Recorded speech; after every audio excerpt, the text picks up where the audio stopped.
But what challenges could Alabama be presented with if Saban is not on the sideline against Georgia?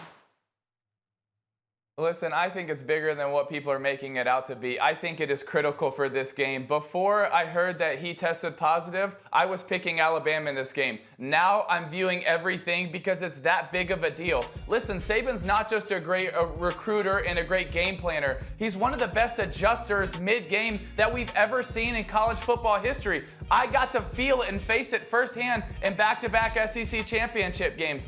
I've got the chance to watch him ever since. No one does it as good as him. He knows when to press the pedal. He knows when to encourage guys. He knows when to make changes like he did a couple of years ago in the national championship game against Georgia and Kirby Smart. The only reason they won that game is because Saban felt the team. He knew he needed a change. He made the change. They won the national championship. If he's not on the sideline and they need another change like that, who will do it? Who will have the courage? Who will have the fortitude? And who will get it done? I think it's vital if Saban's not there on the sideline. That's one of the things about when people talk about the Belichick coaching tree, right? Oh, well, who did he produce? Who did he produce? Well, Saban coached under Belichick. And like Belichick, the feeling you get from Alabama, first half, it's anyone's game. Second half, it's an avalanche, and the other team gets buried. Not having him there, does this make it a pick-em kind of game, Tim? Absolutely. Listen, Georgia's the #1 defensive efficiency team in the country, and their offense is getting better. And yes, Alabama has a fantastic offense. It is #1 in the country in offensive efficiency, so it's good against good. But also, when something's not going your way, which happens, you face a lot of adversity in college football, in football in general. Who's going to be able to make those changes, adjust? Listen, if I didn't have Urban on the sideline with me in a lot of those games, do you know how many times I would go to him and I would say, hey, coach, I'm seeing this, this, and this. And he would say, okay, I like that. But also, have you taken into account this and this? And he would help me see things that I wasn't seeing. And if I'm too hyped, he would calm me down. If I'm not hyped enough, he would encourage me. And there's all these conversations. Plus, he knew when to empower his defensive and offensive coaches, just like Saban does. He knows when to take those shot plays, when to back it off, when to think time of possession, because he's so good at knowing, understanding, and reading his team and what they need to do in a game. If they don't have him, it totally changes the game. Well, let me ask you this question. You're sitting there talking about it's a pick 'em, it could go either way. Yeah, that gives props to Nick Saban and his program in Alabama. But what does that say about Kirby Smart in Georgia? They're the #3 ranked team in the nation. You're a disciple of Nick Saban. Everybody says, like Paul Feinbaum, especially, that Kirby Smart is the closest thing to Nick Saban in college football. When the hell are you going to get over the hump? You was in a national championship game. You lost to Alabama, okay? You haven't won a national championship yet, and now Alabama appears to be vulnerable. What does it say that it's a pick-em if Nick Saban ain't even there? But I don't understand what the knock is. The knock is that you're #3. The knock is that you barely lost in overtime in the national championship.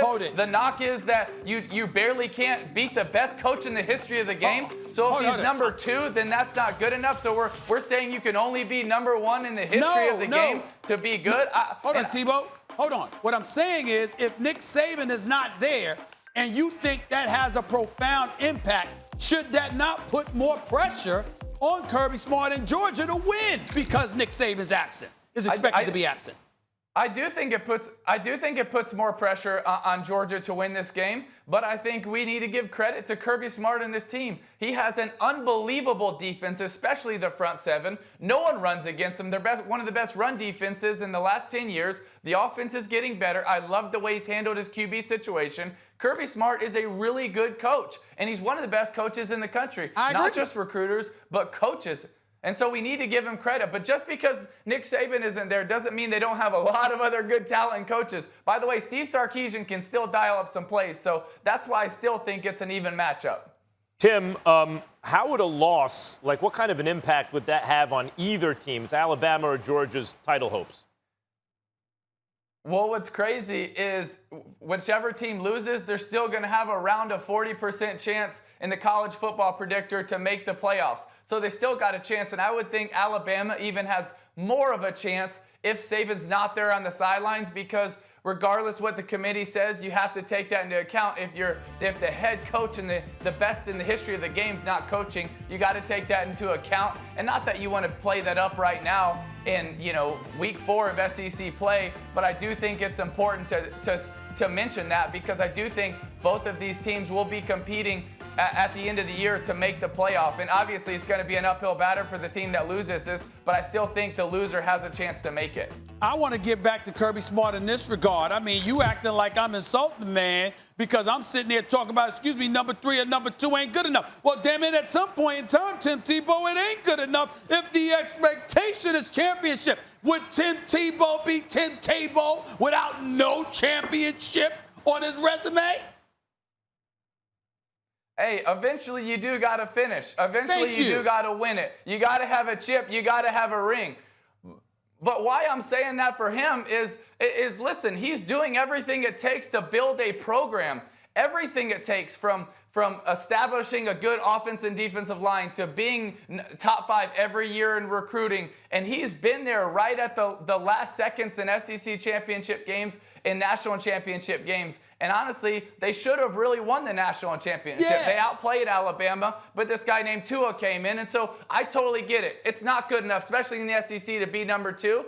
But I do think he's taken this team in a great direction, not only to be successful for a handful of years, but maybe a handful of decades. Well, Max, we don't need to talk to Tim Tebow about the NBA in the future, Max, because there's a whole bunch of great dudes that have never won the chip. Well, he said you got to close, you got to finish eventually. Close. Yeah, eventually you got to. close. But it's not over for Kirby Smart. Ostensibly, this is not his last season coaching.